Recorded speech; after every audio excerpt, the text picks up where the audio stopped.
Nebraska in the spring of 1886 had been trying since March to decide what kind of year it wanted to be, and by April it had still not committed.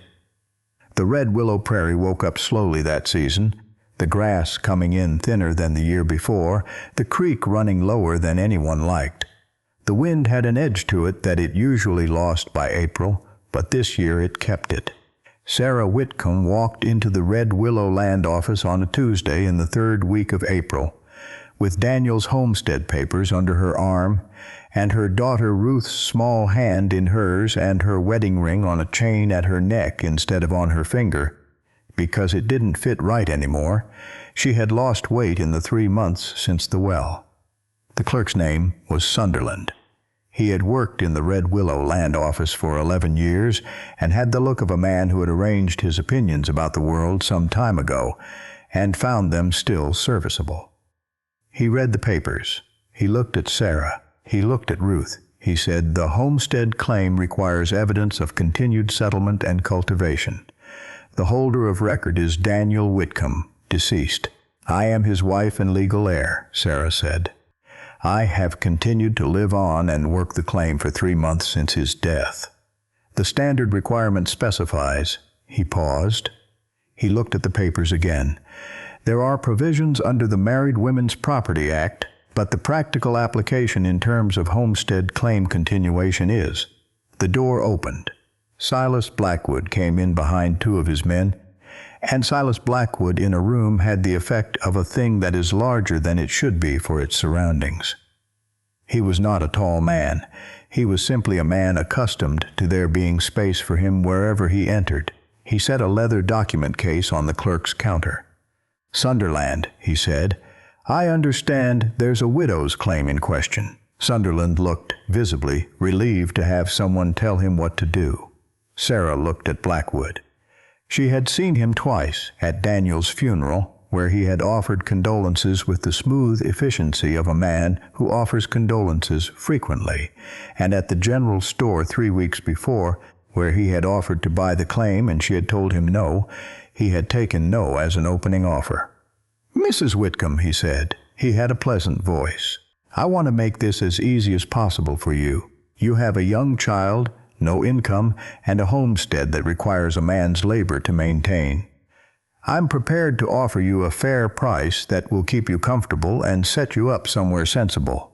"I've told you I'm not selling," she said. "Then I'm afraid there's a legal difficulty." He opened the document case. "The homestead requires evidence of continued and sufficient cultivation. 3 months of a widow's management does not legally constitute this. The clerk can confirm." Sunderland confirmed. Sarah felt the room contract. She held Ruth's hand tighter. Ruth leaned against her hip without looking scared, because Ruth had learned in 3 months to manage her expressions. She was about to speak. She had something to say, and it would not have been polished, but it would have been true, when a voice from the back of the room said quietly, "The clerk's right about the law, but the law's got a provision." Everyone turned. The man in the back row of the room had not been there when Sarah came in, or rather, he had been there, but in the way that people who sit very still in the backs of rooms sometimes aren't noticed until they speak. He was a cowboy in working clothes, dusty from the road, with a hat on his knee, and a calm that was not indifference, but something closer to deliberateness. He said, "Homestead Act allows for joint claim registration. If the widow has a qualified co-holder willing to register jointly, the claim stands." Sunderland frowned. That's the statute," the man said. He was not argumentative, he was just precise. Blackwood looked at him. "And who are you?" "Elias Boone."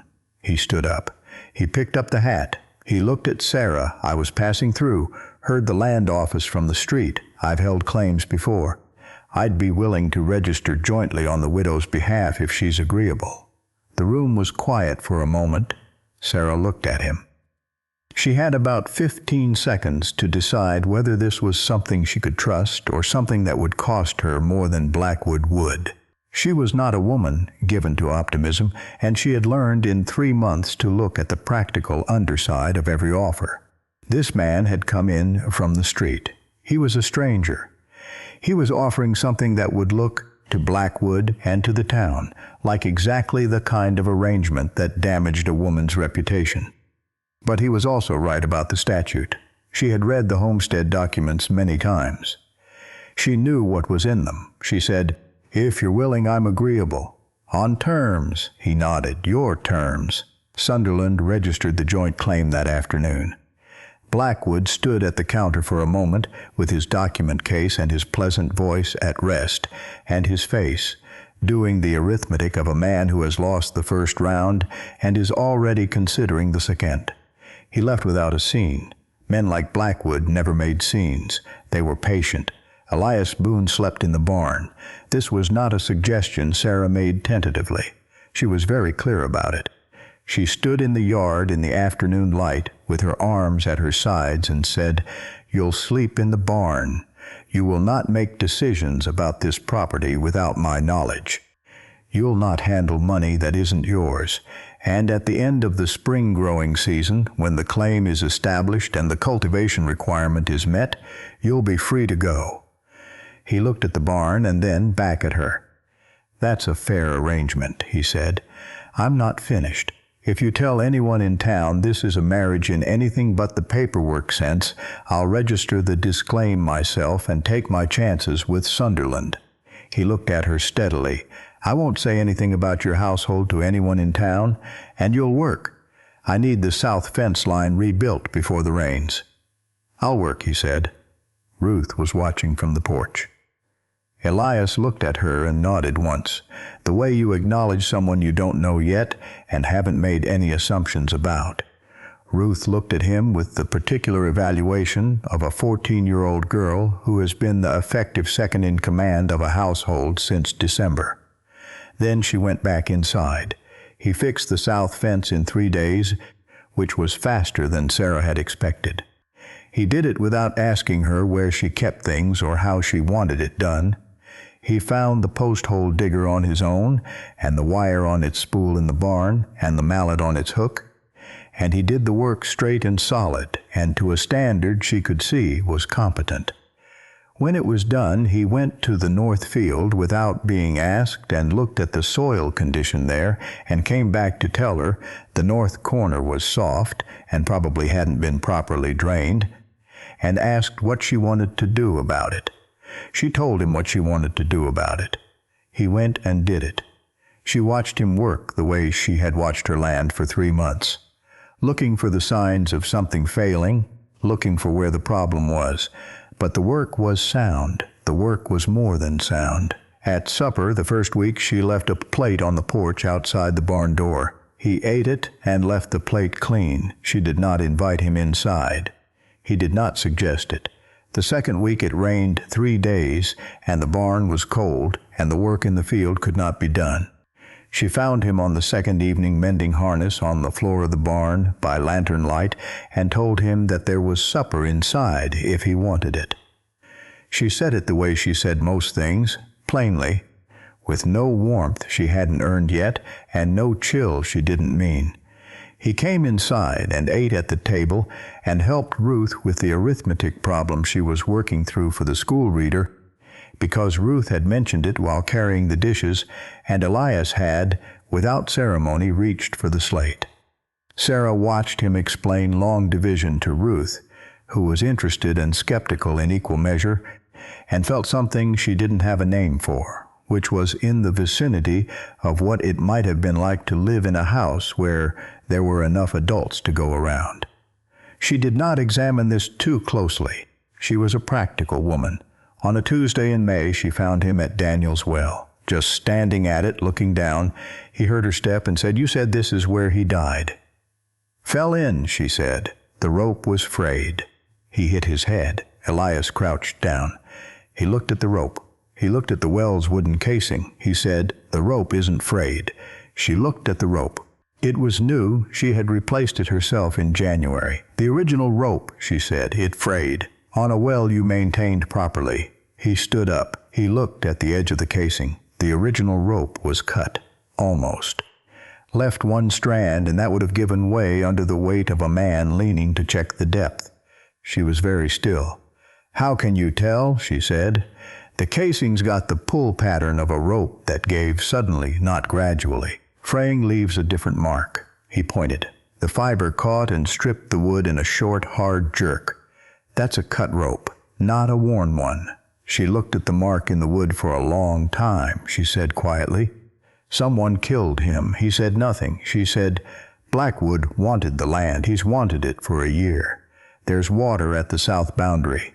She turned and looked at the south field. "Daniel found the spring. He told me the morning he died. He was going to survey the field and file the water right claim." Elias was quiet, the way he was often quiet when he was thinking something through to its end. She said, "If he has the water rights, Blackwood controls every ranch and homestead in the South Red Willow Valley."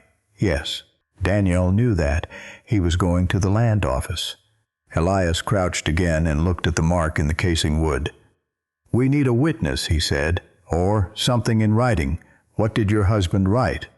She thought about Daniel's notebooks. He had always kept them. She had not opened them since his death. They went to the house.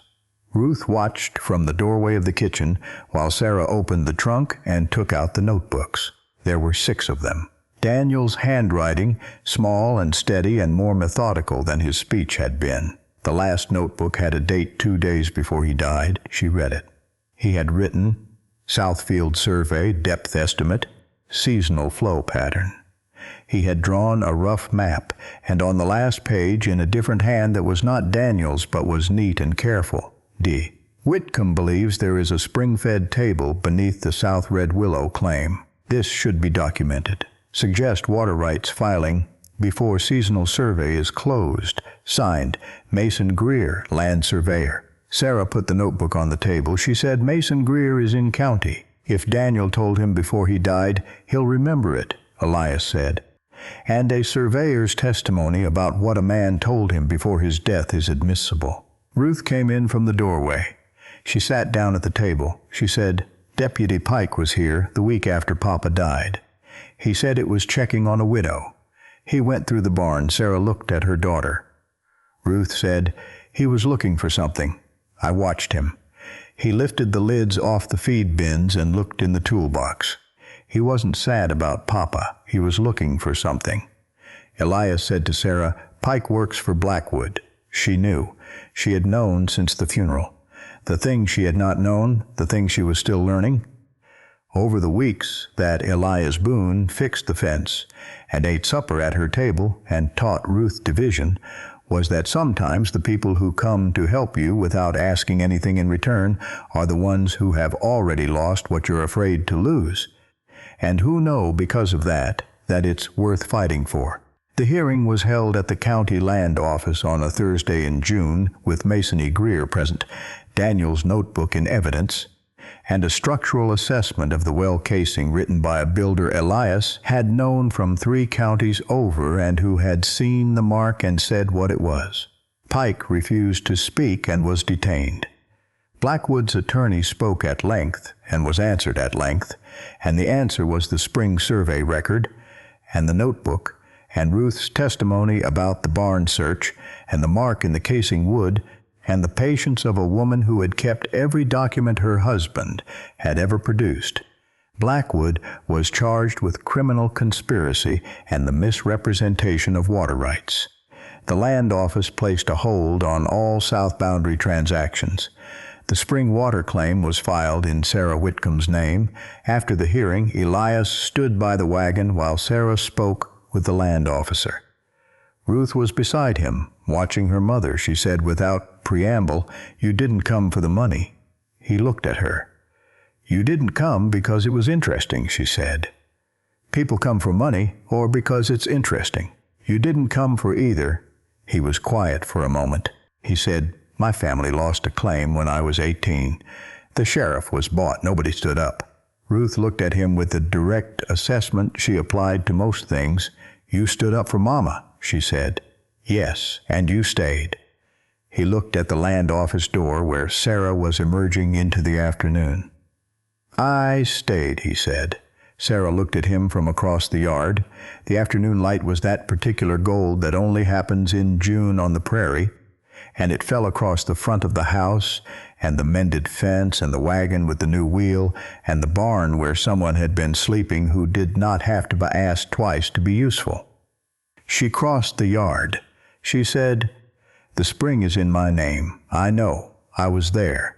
The claim is still joint registered until the season ends.